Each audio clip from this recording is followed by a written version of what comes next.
We got the letter, just a single piece of paper slipped under the door, and everything changed.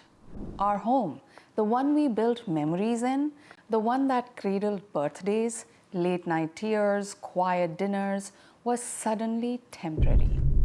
Where are we supposed to go? For thousands of families across Toronto, this is not a hypothetical. It's real. It's happening. And for far too long, it felt like no one was listening.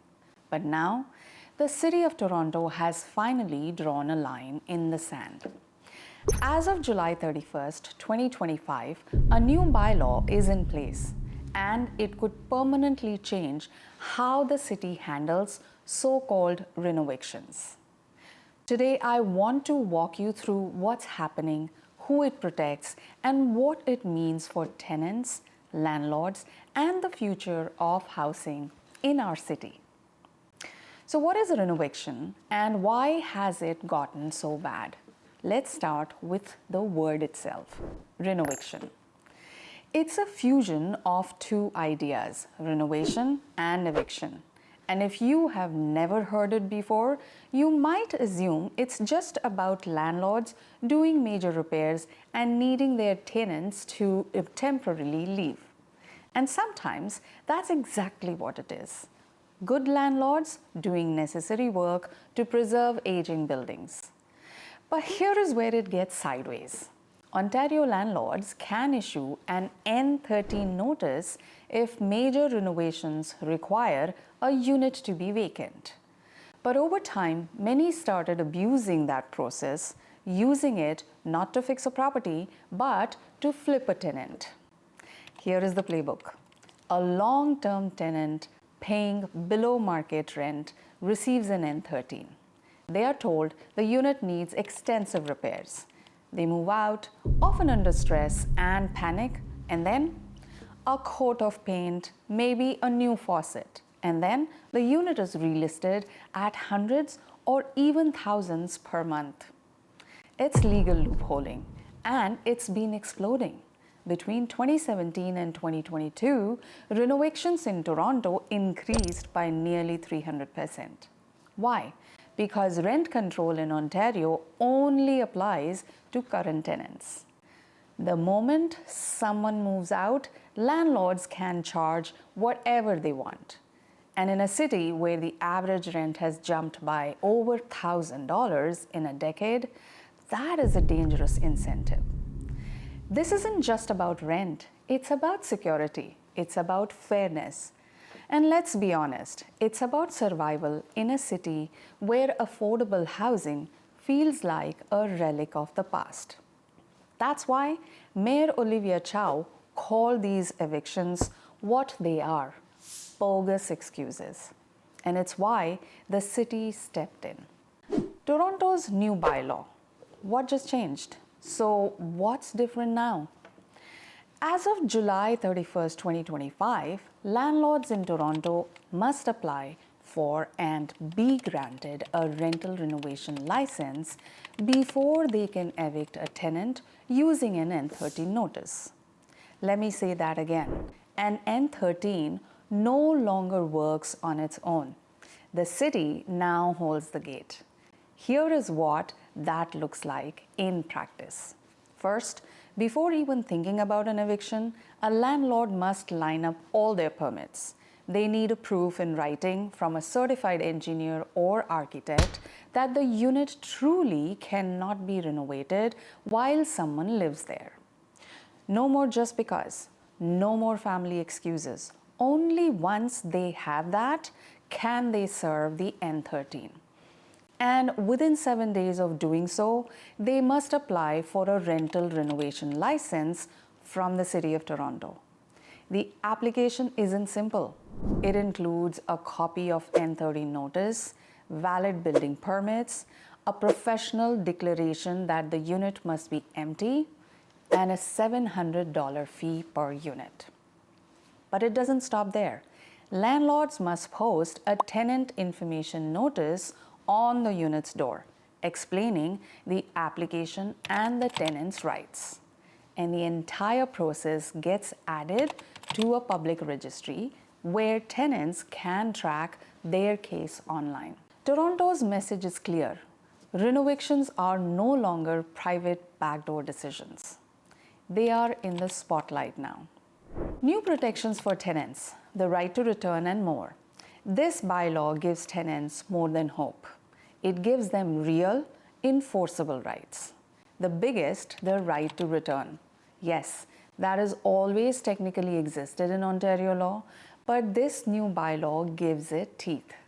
Tenants now have a legally protected right to move back into their unit after renovations at the same rent they were paying before, adjusted only by standard guidelines increases. And while the unit is being renovated, the landlord must offer one of the two things: a suitable temporary home that meets reasonable standards, or financial compensation, specifically the difference between what the tenant was paying and what a similar unit now costs at the open market. It's called the rent gap payment, and it's designed to keep tenants from bearing the financial burden of finding a temporary home in one of Canada's most expensive cities. If a tenant chooses not to return, that's their call. But even then, the landlord owes a severance package equal to 3 months of that rent gap. And there is more. A one-time moving allowance is also required, which is $1,500 for a studio or a one-bedroom, $2,500 for 2 bedrooms or larger. And if something doesn't feel right, if a tenant believes the work is minor or no license has been posted, they now have a direct line to report the landlord to the city for investigation. This isn't a lip service. It's a real system of accountability. What landlords need to know: costs, risk, and responsibilities. Now, let's turn the lens. If you are a landlord, especially a small, independent one, you might be feeling frustrated or overwhelmed. And honestly, I get it. Toronto has massive stock of older buildings. Many truly need structural updates that can't happen with a tenant inside.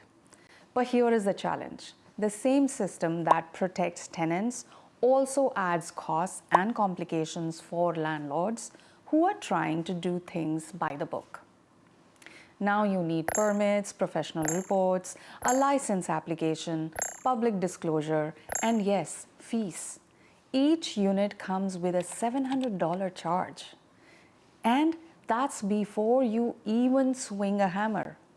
Some landlords and property groups, like the Federation of Rental Housing Providers of Ontario, argue that this might unintentionally discourage renovation and reinvestment in aging housing. That's a valid concern. But on the flip side, the cost of non-compliance, it's massive. $1,000 for filing late, and up to $100,000 for renovating without a license, and even penalties equal to any profit gain through wrongdoing. This isn't a slap on the wrist, it's a financial earthquake for anyone cutting corners. The bottom line, the cost of doing it wrong now far outweighs the cost of doing it right. So who wins, who loses, and what it means for Toronto? Who really comes out ahead? Tenants are the clearest winners. For the first time in a long time, they have structure, protection, and a system that prioritizes transparency. If you've ever felt powerless after receiving an eviction notice, this bylaw gives you tools, not just words. But even then, it's not a perfect fix. Moving out is still hard. The emotional toll, the disruption, that's not going away, and tenants still have to be proactive in asserting their rights. Bad faith landlords, the game is over. The old strategy of cycling tenants to reset the rent is now riddled with risks, costs, and oversight. That door has slammed shut. Good faith landlords? Well, this is where things get complicated. They now have a roadmap to follow and a clear way to avoid legal disputes. But it's undeniably more expensive, more bureaucratic, and potentially slower. In a market that's already strained, that matters. And the city? Toronto is betting big.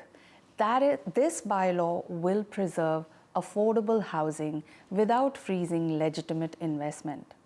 It's a delicate balance. In conclusion, a new chapter, but not the end. So, is this the beginning of the end for Renovictions?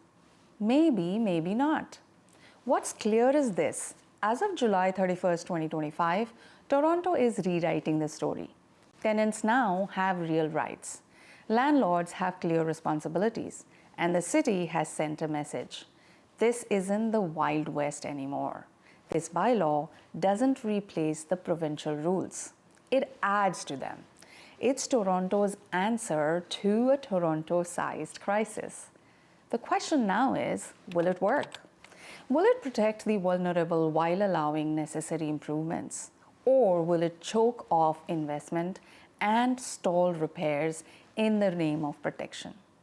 Time will tell. But one thing is for sure, the era of informal backdoor renovation is over. So whether you are a tenant reading an N13 or a landlord navigating the new path, understand this. This isn't just about bricks and drywall. It's about dignity. It's about home. It's about doing right, even when it's hard. If this video gave you clarity, give it a like. Share it with someone who needs to hear this. And don't forget to subscribe for more breakdowns like this, because the Toronto housing market doesn't stand still, and neither should you. I'm Jyoti Shamnani, and this is Real Estate Elevated, where information meets empathy and every conversation is rooted in respect. See you in the next one.